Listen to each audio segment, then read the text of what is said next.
అందరికీ నమస్కారం అండి. ఈరోజు మనం మోకపంచశతిలోని ఆర్యాశతకంలోని 4వ శ్లోకం నేర్చుకుందాం. 4వ శ్లోకానికి వెళ్లే ముందు మొదటి 3 శ్లోకాలని ఒకసారి మననం చేసుకుందాం.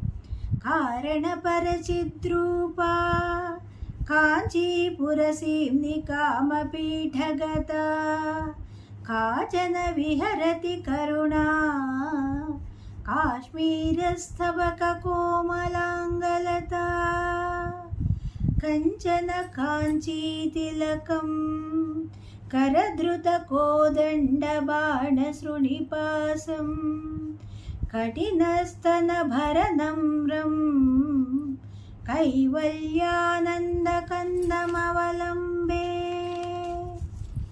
చింతిత ఫల పరిపోషణ చింతామణిరేవ కాంచి నిలయా మే చిరతర సుచరిత సులభా చిత్తం శిశిరయతు చిస్సుధాధార.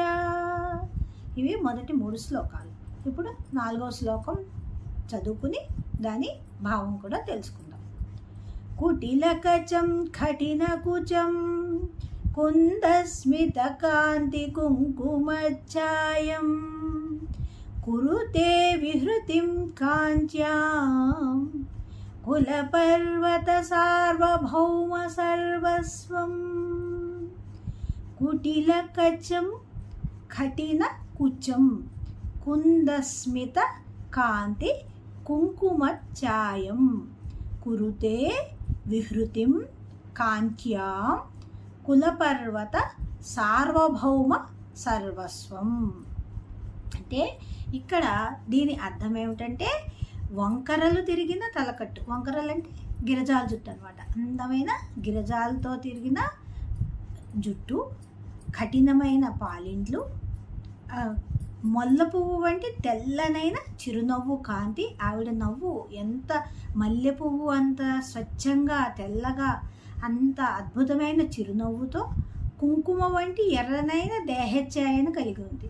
కుంకుమ వంటి దేహఛాయ మనం ఇప్పుడు తరచుగా చెప్పుకుంటున్నాం. మనం మొదటి శ్లోకంలో కూడా ఆవిడ దేహం అంతా ఎర్రని కుంకుమ పువ్వుల గుత్తుల్లా ఉంది. సన్నది తీగకు అందమైన మధురమైన తీగకు కాసిన ఒక ఎర్రటి కుంకుమ పువ్వుల గుత్తుల ఛాయలో ఉంది అని చెప్పుకున్నాం కదా. అలాంటి కుంకుమ వంటి ఎర్రనైన దేహఛాయ కలిగిన కులపర్వతాలకు చక్రవర్తి అయిన, కులపర్వతాలకు చక్రవర్తి అంటే ఎవరు? హిమవంతుడు. ఆ హిమవంతుని కూతురు ఆవిడ హైమవతి, ఆవిడే పార్వతీదేవి. హిమవంతుని సర్వస్వము, ఆయన గారాబు కూతురు అయిన ఈ కామాక్షీదేవి కాంచీపట్టణం నందు విహరిస్తున్నది అని దీని అర్థం.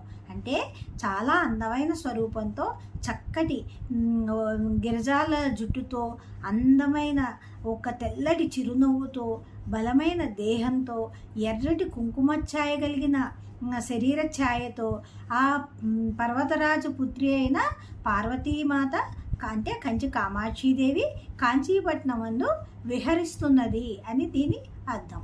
ఇంకొకసారి మనం శ్లోకం మొత్తాన్ని చూసుకుందాం రాగయుక్తంగా.